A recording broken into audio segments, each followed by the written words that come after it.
Celine said that my maker wasn't supposed to get here until tomorrow? Mm-hmm. Yeah, well, Silas just called me, and they're on their way here now.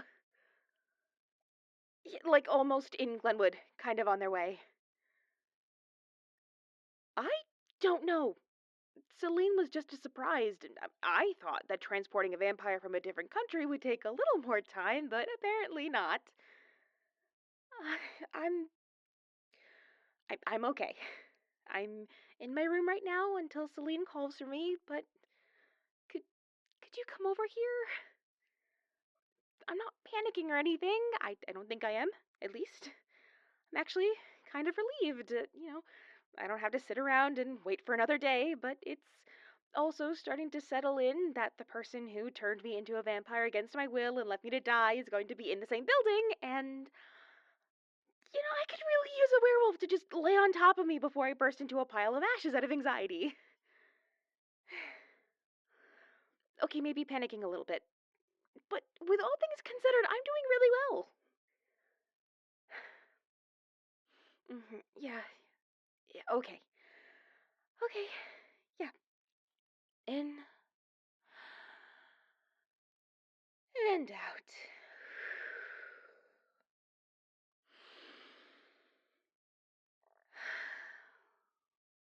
Thank you.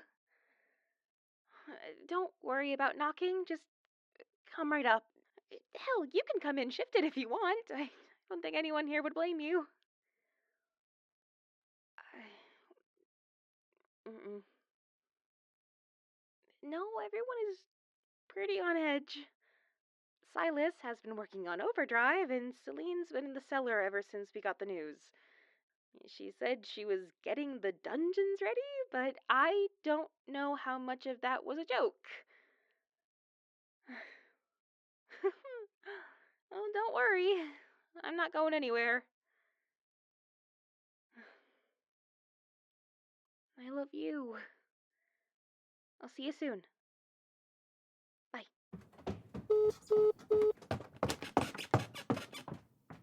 Hey, was that Genevieve? What? Already? No need, you head out. I'll update the pack and make sure that the den is empty if she needs a quiet space to cool down or if she needs a pile of shifters to collapse into. We'll be here. Of course. Wait. Jacket.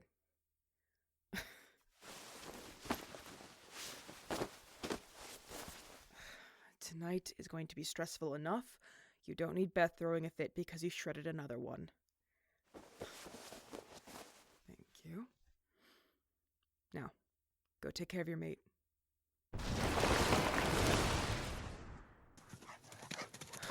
Good luck to whoever's waiting for you.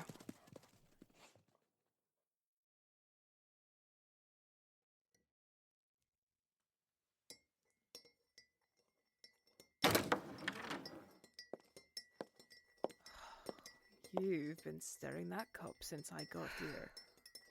You know, they make toys for that so you don't waste a perfectly good drink. I don't know the meaning of a waste. This is my third. They're contained, seated in the cellar with enough bindings to keep each individual hair in place. 2 of your court are also watching them as we speak. And the girl? Waiting upstairs with her mate. I haven't called them down yet, not until I know who exactly I'm bringing them to. Have you learned anything else, or have you just been knocking them out over and over? Actually, they've been quite cooperative when lucid enough to form sentences, even if those moments have been few and far between. Are they that far gone? And still leagues better than the others. This aggression is far beyond any kind of bloodlust we've seen from normal vampires.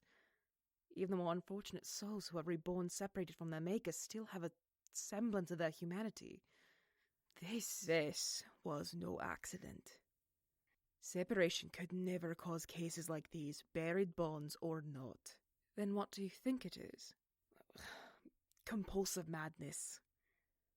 All the rogues that I found have been driven to a state of delirium by a driving need. They don't rest. They don't feed to satiate their hunger. They only attack, turn, and lie low long enough to feed on and turn the next person. They don't even know why they do it. Only that they have to, and that they can't be tethered to previous sires. Every single one of them has been burying bonds and abandoning their charges. How many of these charges were you able to find? Far fewer than were made. I see. At first, I assumed that the newborns who survived were being collected, taken in by their makers, but so many were left unclaimed and either started their own courts or were adopted into one. None of them remembered their turning, nor did any of them experience the separation pains. They all had their bonds buried until it completely faded away or their maker passed. Every single one. Bond burying is too complicated of a skill to learn for this all to be coincidence, but these rogues were all past the point of making a coordinated effort. You think someone taught them and turned them loose? I think someone programmed them and turned them loose. Explain. These aren't vampires who have tossed aside their humanity for the thrill of the hunt. They've had their humanity methodically stripped away bit by bit, and only left with a select set of instructions to cling to. That's the only commonality between them. Before this, I found 11 rogues across the world. All from different backgrounds, ethnicities, hell, even different decades. The oldest I found had been turned over 80 years ago. And all of them only had one goal in mind. Whoever they were beforehand was gone, save for the one we have downstairs. They are the youngest, so they might have a chance at rehabilitation, but they are drowning in this compulsion to turn anything they can, and anything that gets in the way of that sends them into a violent spiral of paranoia. They've had their memories modified. Last year we discovered one of the residents in town had years' worth of memories removed, and it caused quite a commotion for the pack. The effects were not nearly as severe, but that was only a few years. From what I've seen, these people had their memories stripped again and again and again. I'd say your ranger got off easy by comparison. I'd hardly call it easy. I can't even imagine what that kind of mind alteration can do to a person. Oh, there's no need to imagine. I've seen enough for both of us. And that's all you got from the rogues? What makes you think it was only one person? Our new guest actually helped solidify that theory. It wasn't all, but some of the younger ones were obsessed with finding the quote-unquote right person to turn in order to appease someone. That's been the collective goal for all of them, but some have been searching mindlessly for so long that they forgot why they were doing it in the first place. Only this one still remembers that they're supposed to find and turn wielders of all kinds.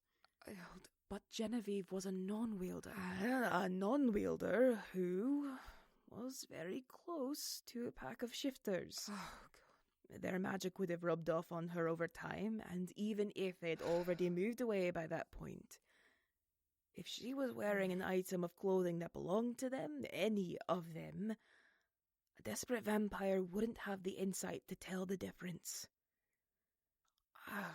But I think it's in everyone's best interest if that particular detail was left out of the briefing. Oh, I'm afraid I agree. This is already weighing so heavily on Knight's shoulders. Knowing their magic may have made Genevieve a target, it won't do anyone any good now. But why wielders at all? Turning enough strong magic users may one day get them back in the good graces of their maker. But judging by the near century of victims before them, it's all a wild goose chase to keep them busy until the end of their days. I tried finding out who this maker is, but the ones who could actually remember all had different names. Charlotte, Deirdre, Rochelle, Madeline. No two rogues remembered the same maker, and none of them could remember their own charges. Speaking of which, it feels cruel to have Genevieve wait for this any longer. I believe I've heard all that I need to for now. I'll explain the circumstances as best I can to prepare them both, and if you would kindly relieve my charges of their post downstairs, we will meet you there shortly. Of course. Time for a reunion. After you.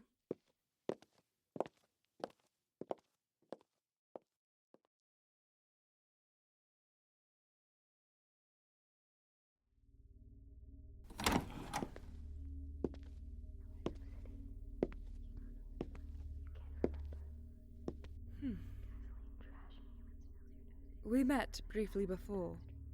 I'm glad to see you've calmed down since your arrival.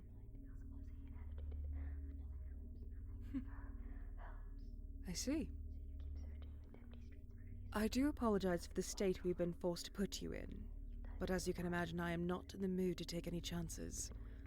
And you are in no position to negotiate otherwise.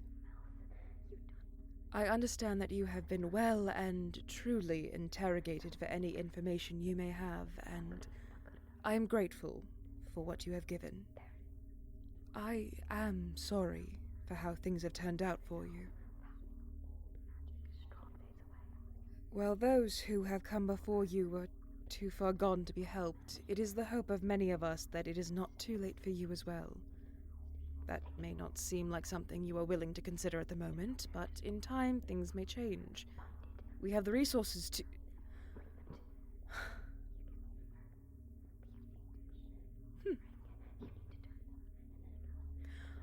I am going to pretend I did not hear that. Make no mistake, I empathize with your situation, but you are no charge of mine, and I am no ally of yours yet. As of this moment, I am your judge and jury, and it is only because of the circumstances of your situation that I am not your executioner. However, should you make yourself a threat to anyone in my care, you will swiftly understand how I have reigned for as long as I have.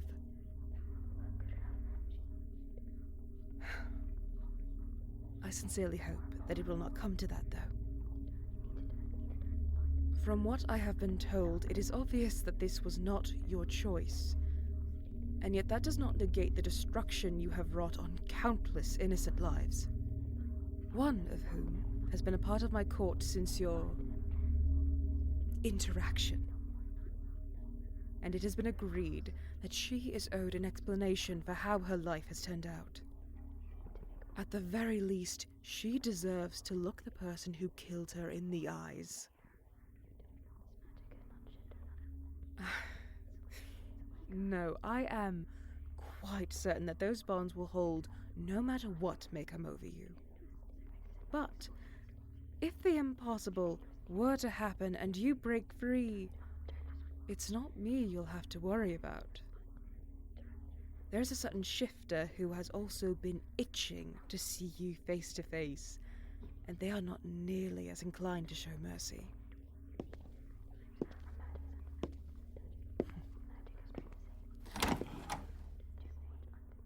Genevieve, Knight, you may come in. Thank you, Miss Celine. Is that... Yes.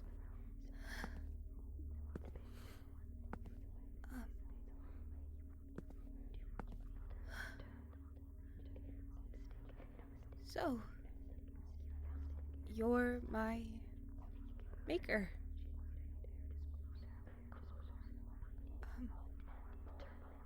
Do you know who I am? Oh,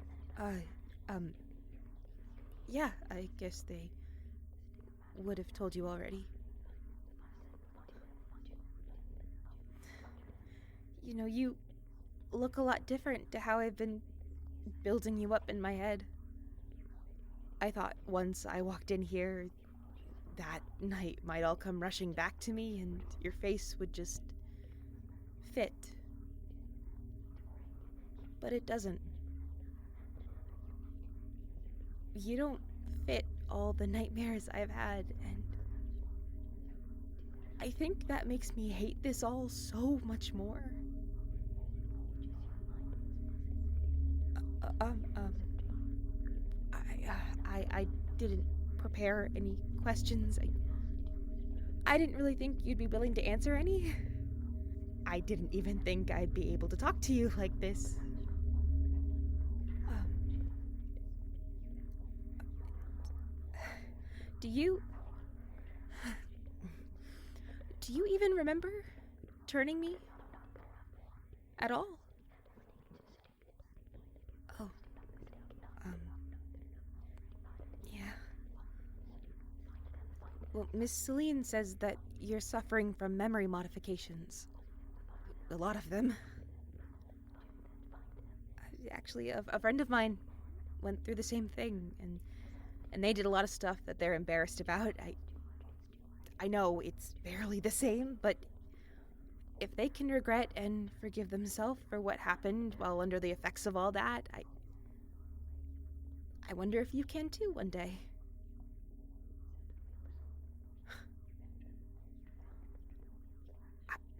I didn't say that. Just because I don't remember it all, that doesn't change what you did to me. That doesn't fix the fact that I can't go into the sun ever again, or that I have to watch my family grow old without me. It doesn't matter that I don't remember it because you still killed me, and I have to spend the rest of eternity with those consequences. So no,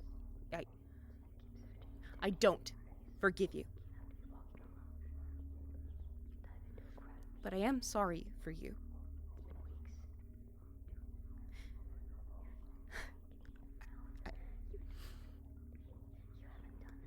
I really hope that one day I can accept that apology.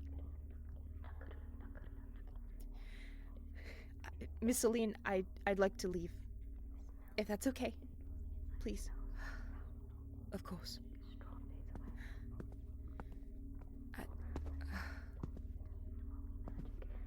Night? Well, I know you have been waiting for this moment for a long time.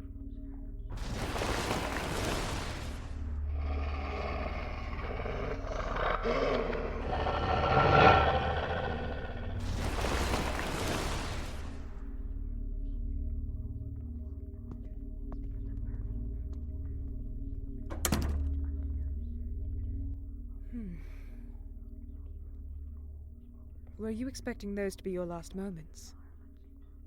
In all honesty, had we found you 2 years ago, they very well may have been.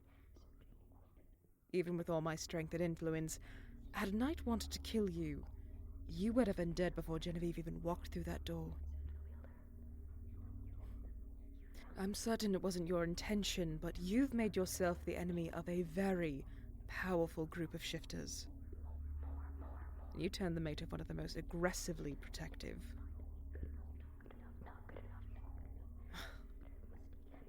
Well, it doesn't matter what you think they should have done. That is not up for you to decide. The fact of the matter is that Genevieve's safety and comfort takes priority over their anger towards you. And it is now your choice what to do with the life that they have allowed you to keep. We'll nudge you in the right direction, but beyond that... well, I hope you choose wisely.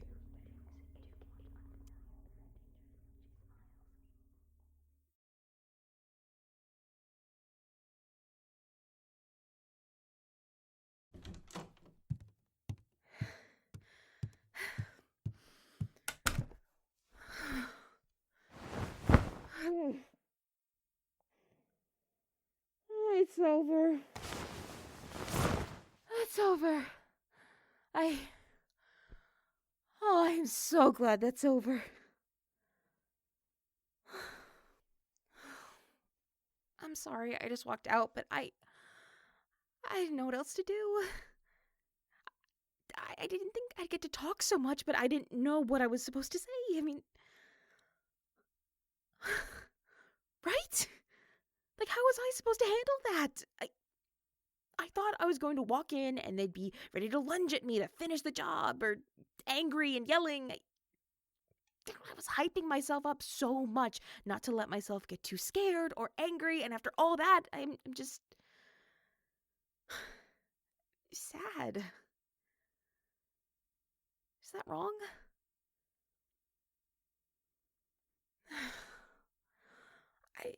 I know, but I couldn't. I thought I was either going to be petrified of them or hate them, but I just feel... Sweetheart, I feel awful. And I still don't forgive them, and part of me still maybe hates them a little bit, but they they just look so haunted. I don't think it was even them that I was talking to. Part of me thinks it wasn't even them that turned me. It was whatever was done to them. Well, Celine said that it's the result of memory modification, like when Ranger had all that memory paranoia, and I didn't think anything could get worse than that.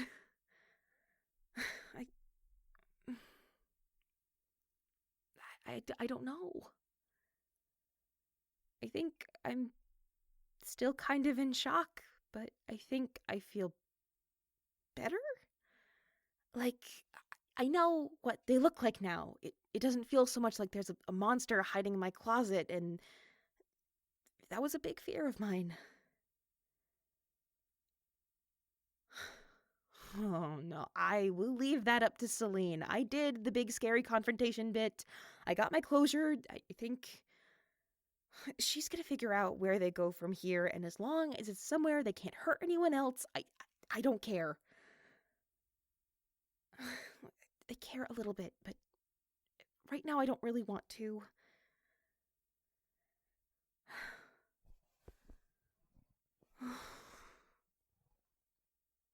Thank you for coming up with me. I know you probably wanted to stay and let out some aggression, but um yeah, I don't think it would have felt right either. But we did it. And I am just happy you're here with me now. Yeah? What else?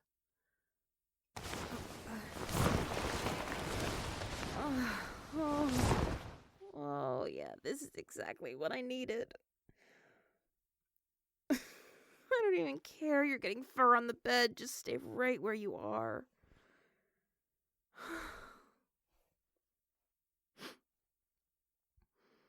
I love you so much. With all my heart.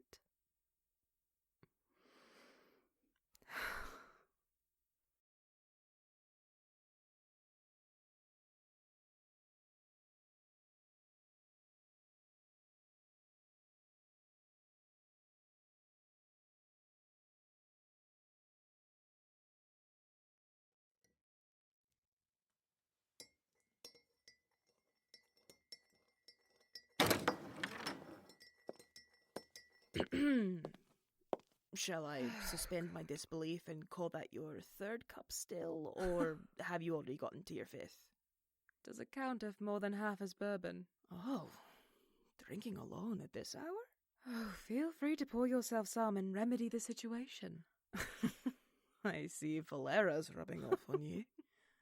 But I'll have to decline. Not while the cellar is occupied. What are we going to do with them? I can't keep them chained in a basement, but if I let them roam Glenwood, I'm afraid they won't last very long either. I've already handled that. I have a place reserved a few towns over. I'll bring them there and see what I can do about their memories. I can't promise I can restore what they lost, but I can at least try and lessen that compulsion problem. You think you can? I have the ability to try at the very least. They're not completely lost, only wandering. Yes, wandering with a trail of bodies behind them, and that'll be their burden to bear. But we both know they aren't the only one with stained hands. That doesn't negate the damage they've done, but it doesn't mean there isn't hope for a better future. They have the time to correct it. Listen to you being so wise. Oh, you took my role of the exasperated pessimist. I have to keep the balance, Your Highness. We're playing that game still? Oh, I would never play games. That would insinuate that you could lose, and that would be disrespectful to a vampire prime. Lydia. Celine. How long will you be away for this time? Well, you say that like I've been gone for decades. In 3 years, it feels like decades have passed. So much has happened in such a short time, here at home and everywhere, it seems. The world has grown so much and moves so quickly now. You could just say you missed me. And where's the fun in that if I don't make you work for it? Oh, fair point. Oh, it's a good thing I like putting in the work for you. I wouldn't have married you if I didn't. You still haven't answered my question. I've already answered it. I'm staying in the area while we sort out things with the rogue. And when I'm not with them in the evenings, I'll be with you in the day. If you'll have me. Now who's playing games?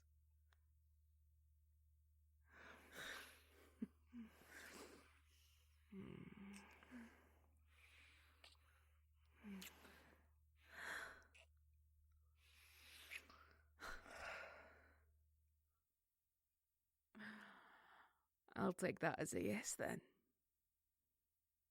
Now, come. The night is young, and I believe it would be most beneficial to take my wife out on a moonlit stroll. Then by all means, lead the way.